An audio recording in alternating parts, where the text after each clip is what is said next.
nagpapakita ako na bagong makeup look. And bukod doon, meron din ako yung ipapakita na kamangha-mangha, kakaibang bagay. At tatawagin natin tong instant nose lift. Ayan, gamit tong wax na ginawa ko. Ayan, papatangusin ko yung ilong. Muha ng kapirasong tissue at make sure na dry yung ilong nyo. Kasi para dumikit siya.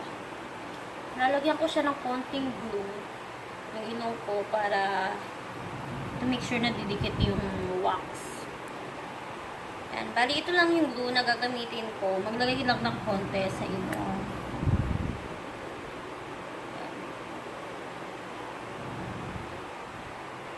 Tapos kumuha ng konting wax. Dapat wag masyadong damihan. Yung sakto lang para magmukhang makatotohanan pa din siya. Yung pagtangos ng ilong, mukhang makatotohanan pa din.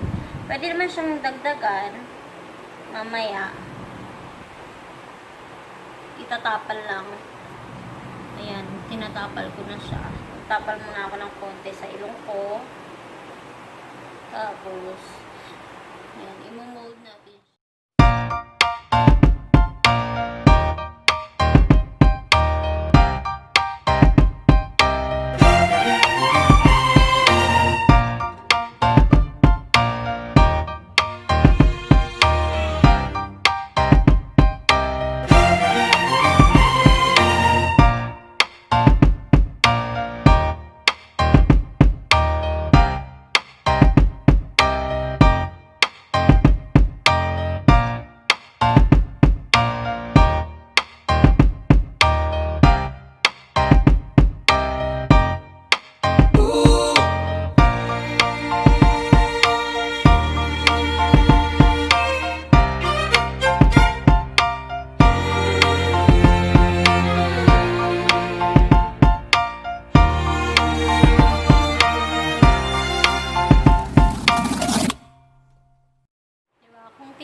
Parang nakakatawa siya.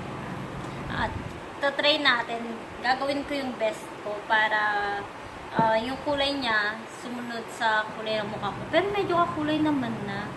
Sa personal lang, medyo malayo. Pag sa camera naman, parang medyo okay naman yung kulay. Yan. Well, ngayon, gagawin ko na yung eye makeup plus foundation. Ipapatungan ko ng foundation yung ilong ko para mas okay yung kulay.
instant nose lift. Ang masasabi ko lang dito sa instant nose lift, since DIY siya, hindi ko sure kung yung mga wax na nabibili or na-order sa Shopee, Lazada, or sa mga online store, same nito. Since DIY lang siya, at saka ang ginamit ko lang sa kanya is petroleum jelly, tapos flour and concealer or foundation. Bali, ano siya, hindi ko siya recommend na gamitin siya na kunyari makikipag-bake ka, tapos gagamit ka nito. Kasi, ano siya, hassle siyang gamitin. Time by time, kailangan mo siyang i-adjust. At saka, halata siya sa malapitan. Yung ganito, kung magdi-DIY kayo, mai-recommend ko lang siya kung kunyari, rarampa kayo sa stage, yung tipong malayuan, hindi yung tititigan ng tao ng malapitan yung mukha nyo. Kasi pag tititigan ng malapitan nga yun, halatang halata. Sana nag-enjoy kayo sa video ko na to. And sana mag-subscribe kayo sa channel ko. Yun nga, pinutin nyo yung subscribe button plus yung bell button natin.